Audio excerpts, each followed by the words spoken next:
So did anyone else feel while watching episodes 27 and 28 and looking at Kagura and everything that is being said about his bloodline to his grandfather Yagura, one big thing, and that's that, you know, Yagura was controlled by Tobi, aka Obito, for a majority of his life. So this disgusting, vile, violent, bloodlusting bloodline that Kagura is connected to really isn't the case. Now, I think one of the big reasons is the fact that in the series, at the very least, majority of people are unaware of what was going on with Yagura. I think there's a big possibility that that's why Kagura doesn't realize, oh, so Yagura really wasn't this bloodlusting, animal that a lot of people portray, because if he did, then he would realize. And I think the big misunderstanding of all of this is going to be resolved, and we're going to find out a couple of different things. One big thing is, I don't know who will be the person. I don't know if Naruto is going to come from the hidden leaf or somebody that is very well connected. Maybe it'll even be Suigetsu that'll tell them,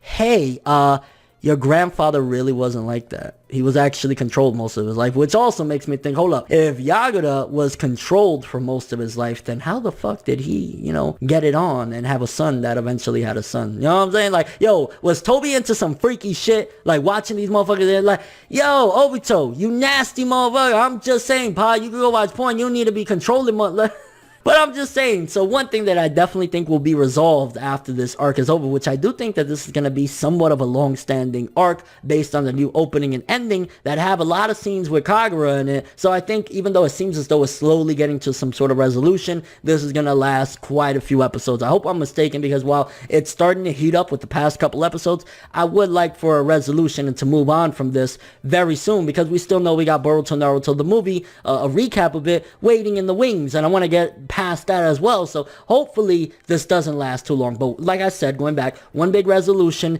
is the fact that we got to find out, hey, he was controlled. Kagura, you're not really a psychopath. But also, I think there's somewhat of a possibility that the Kagura event, or the event where Kagura slashed down Shizuma, I think possibly he was even under control, and it goes back to like, hey, shit gets repeated, so to speak. And a big message of all of this, going back even to Boruto, is the fact that just because your parents were a certain way, lived a certain way, had their own ideology, doesn't mean that you have to. Because, okay, Yagura, well, technically grandfather, but your superiors, people, your family members before you, Yagura seemingly had the stigma that he was a bloodlusting piece of shit. They were called the Blood Mist Village or whatever. Kagura really don't gotta be like that, Then we go to Boruto. His father wanted to be Hokage and shit like that. Doesn't mean Boruto has to want to be Hokage. And then this guy Shizuma, which to me, it's pretty obvious that he's possibly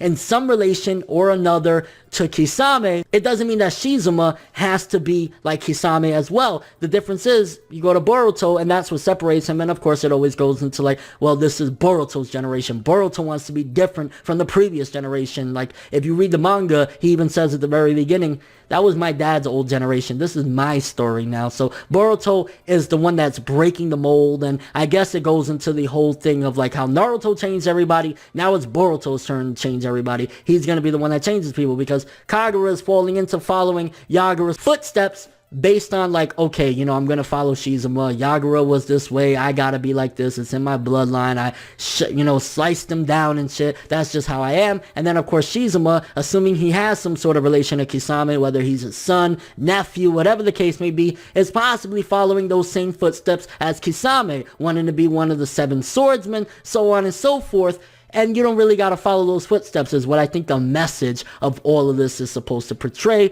We know at the end of the day, Kagura is not going to be this evil guy that he feels he is. He's going to eventually get changed by Boruto. That's just my opinion, but we've seen this story for a while now. We know how things go, especially if Boruto is the de facto changer of motherfuckers. Boruto is going to change him into thinking whether Yagura was an evil piece of shit or not.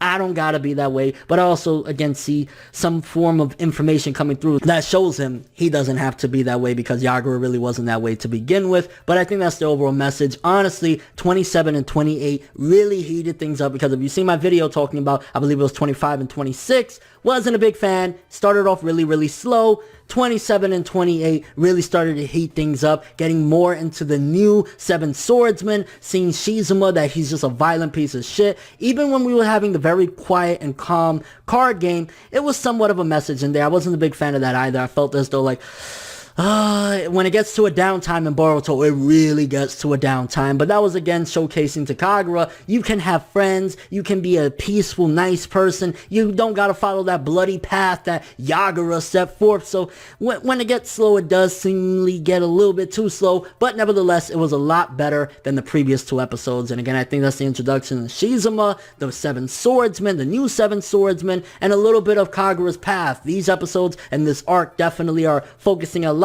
on Kagura and which way is he going to go. Is he going to follow his, past and lead into the future being a bloody swordsman, or is he going to forge a new path based on what he wants to be and be a good person and, make it no longer the bloody mist village, but the village hidden in the mist. So it's kind of like a crossroads. Again, a lot of little simple but yet interesting messages in all of this. Personally, I think after, some crazy shit happens with Shizuma and maybe Kagura learns that either Shizuma or somebody around was controlling his emotions or controlling his mind when he sliced down Shizuma, he'll get an understanding and forge a proper path, so to speak, that he actually wants to follow. But the episode's been pretty good, leading into some interesting things. We got the new Seven Swordsmen with Shizuma seemingly being the leader, although it's very heavily implying that Kagura could slash down all of them, so it makes interesting things with Kagura. I think Chojuro really needs to get involved. Once he finds out what's going on, I think Chojuro will probably solo all of them. He is the Mizukage, so it's going to be interesting to see when the adults get involved, because as of right now, it's kind of one of those things where the kids are running their own show,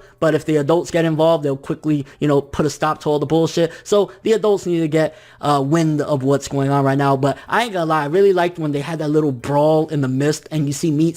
That's one of the things I really like about Mitsuki's character, and I think makes him more interesting opposed to all the kids that is just following that same path. Mitsuki is his own, even though he has a bit of a Orochimaru, but he was like, oh, this is gonna be good. Nobody's gonna be able to hear shit, because Mitsuki has a little bit of that nastiness inside of him from being with Orochimaru and his past that's kind of still shrouded in mystery. I like that shit. I think it shows a little bit of a difference than the other kind of innocent kids that are in the village. And if these kids were Genin, which one of them, the people from the mist or whatever, they were Genin, and these kids haven't even graduated from the academy yet, the Mist Village is kind of a bit of weaklings, and they also want to start a war. Let's be honest, ain't no war being started by these kids. And it also makes me think about the big, grander picture, right? Because the beginning of Boruto started with this Kawaki guy, and it seems as though a war does come about, but are they going to label it as a war? Because Boruto right now is doing everything he can to stop a war from even coming forth, which the only way a big war would start, I'd imagine, is if Boruto dies, and Naruto is going to have no choice but to, hey, the Hokage's son died, you're not going to do nothing.